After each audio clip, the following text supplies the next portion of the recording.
So, good day everyone. I'm back with another discussion, and it will tackle the topic marketing channel or the channel of distribution. So, I am student nurse Melanie Camas, and today I will be discussing to you this topic. So, let's start. So, what is marketing channel? Marketing channel is described as the set of people, organizations, and activities that work together to transfer goods, products, and services. So, from the point of origin to the point of origin to the point of consumption. So, primary purpose of marketing channel is to create connection between the organization that creates product or service and prospective customers who may want to purchase it. So, according to American Marketing Association, distribution channel is a structure of intra-company organization units and extra-company agents and dealers, wholesale and retail, through which a commodity product or service is marketed. So, according to Philip Kotler, distribution channel is the set of firms and individuals that take title or assist in transferring title to the particular good or service as it moves from the product to the consumer. By analyzing the above definition, we can refer that the distribution channel is an independent organization involved in the process of making a product or service available for use or consumption. So, what are the functions of marketing channel? So, first is in research. It is concerned with gathering of information necessary for planning and facilitating exchange. Next is the promotion. It is concerned with development and dissemination of persuasive communications about the offer. Next is the contact. It is concerned with searching out and communicating with the prospective buyers. Next is matching. It is concerned with shaping and fitting the offer to the buyer's requirements like grading, assembling, and packaging. Next is negotiation. Here, the aim is to reach final agreement on price and other terms of the offer so that transfer of ownership or possession can be effected. Next is physical distribution. So it is concerned with transporting and storing of the goods. Next is financing. It is concerned with acquisition and dispersal of funds to cover the cost of the channel work. Next is the risk taking. It is concerned with making assumption of risks in the connection with carrying out the channel work. For the classification of distribution intermediaries or channels, we have the zero level channel. It is also known as direct channel. So it consists of manufacturers selling directly to consumers. So the major direct channels selling are door-to-door selling, mail order selling, and manufacturer-owned stores. Next is the one-level channel. It contains only one selling intermediary in the form of retailer. So in this channel, manufacturer depends on retailer for selling the product. So in India, but India has its own retail shops to sell its products. Next is two-level channel. It contains two intermediaries in the form of wholesalers and then retailers through whom the manufacturer channelizes his products to consumers. So in India, many companies opt for this channel as it is very convenient in the movement of goods. Next is the three-level channel. It contains three intermediaries. The jobber is a new entry here. The task of jobber is to intervene between the wholesalers and retailers. That is, jobber buys from wholesalers and sells to the retailers of small scale who are not serviced by the large wholesalers. Next is the types or classifications of distribution channel. First is the manufacturer to consumer. So the company contacts customers directly through salespersons, mail, telephone, or internet and makes sales. So the products are sent directly to customers by the manufacturers. Next is manufacturer to retailer to consumer. Retailers have grown in size. Growth in retailer size means that it has become economic for manufacturers to supply directly to retailers rather than through wholesalers. Next is manufacturer to wholesaler to retailer to consumer. For small retailers with limited order quantities, the use of wholesalers makes economic sense. Wholesalers buy in bulk from producers and sell smaller quantities to numerous retailers. Then manufacturer to agent to wholesaler to retailers to consumer.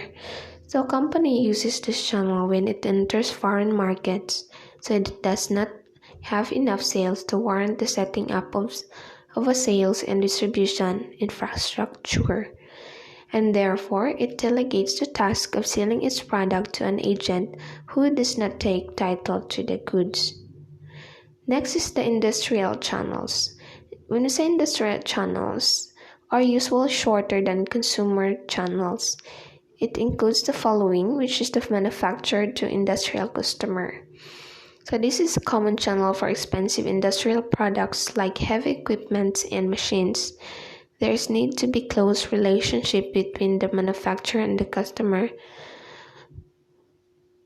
Next is the manufacturer to agent to industrial consumers.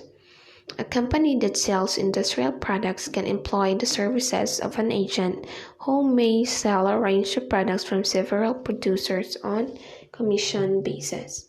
Next is manufacturer to distributor to industrial customer. For less expensive, more frequently purchased products, distributors are used, so the company has both internal and field sales staff. So internal staff deals with the customers and distributor-generated inquiries and order placing, order follow-up, and checking inventory levels. Outside sales staff is proactive. Next is manufacturer to agent to distributors to industrial customers. So where the manufacturers employs an agent rather than a dedicated sales. Next is the service channels. So the service provider to a consumer or industrial customer. So agents are used when the service provider is geographically away from the customers and when it is economical for the provider to establish its own local sales team. Next is services provider via internet to consumer or industrial customer. So increasingly, services like music, software solutions, financial information are being distributed via internet. Factors governing or criteria for selecting a channel distribution. First is the nature of the product. We have the perishability. When we say perishability, is distributed by employing a shorter channel of distribution so that goods could be delivered to the consumers without delay. Next is the size and weight of the product. Bulky and heavy products like coal and food grains, etc. are directly distributed to the users, involve heavy transportation costs. In order to minimize this cost, a short and direct distribution channel is suitable. Next is unit value of the product. So products with lesser unit value and high turnover are distributed by employing longer channels of distribution. Household products like utensils, cloth, cosmetics, and etc. take longer time in reaching the customers. Next is the product lines. A manufacturer producing different products in the same lines sells directly or through retailers and lesser time is consumed in their distribution. So on the other hand, a manufacturer dealing only in one item appoints wholesaling agents, wholesalers, and retailers for selling the product. Next is the technical nature of products. Industrial products, which are highly technical in nature, are usually distributed directly to the industrial users and take lesser time and adopt shorter channel of distribution. Next is the nature of the market. Number of prospective buyers. If the number of buyers is likely to be more, the distribution channel will be long. So if the number of consumers is expected to be less, the manufacturer can effectively sell directly to consumers by appointing a salesman. Next is the size of the order. If the size of the order placed by customer is big, direct selling can be undertaken by the manufacturer, as in case of industrial goods. Next is geographic concentration of market. Where the customers are concentrated at one particular place or market, distribution channel will be short and the manufacturer can directly supply the goods in that area by opening his own shop or sales depot. Next is buying habits of customers. This includes taste, preferences, likes, and dislikes of customers. Customers also expect certain services like credit and personal attention and after-sales services and so much more. Next is the nature of middlemen. Cost of distribution through middlemen is one of the main considerations to be taken into account by the manufacturer. Higher cost of distribution will result in the increased cost of product, then the availability of desired middlemen. Then next is the unsuitable marketing policies for middlemen, where marketing policies for the manufacturer may not be welcomed by the middlemen, for the terms and conditions may not favor the middlemen. Next is the financial soundness. In appointing middlemen, the manufacturer must take into consideration the financial stability and reputation of the middleman. Next is the nature and size of manufacturing unit. So first is manufacturer reputation. Reputed as financially sound, manufacturing concern can easily engage middlemen. Experience of the undertaking. Industrial undertakings have ample marketing abilities and experience, can effectively manage their distribution activities themselves. So they have lesser dependence on undertaking intermediaries. Next is services provided by the manufacturers. The selection of marketing intermediaries is also influenced by various services provided by the manufacturer. So these services include extensive advertisement for the product, after-sales services, and facilities of credit. Next is the government regulation and policies. Also influence the choice of distribution channels. The government may impose certain restrictions on the wholesale trade of a particular product, aid to take over the distribution of certain products. Next is the competition. The nature and extent of competition prevalent in an industry is another detrimental consideration in selecting a distribution channel. So that would be all about the marketing channel or channel distribution. So I hope you learned something and have a good day.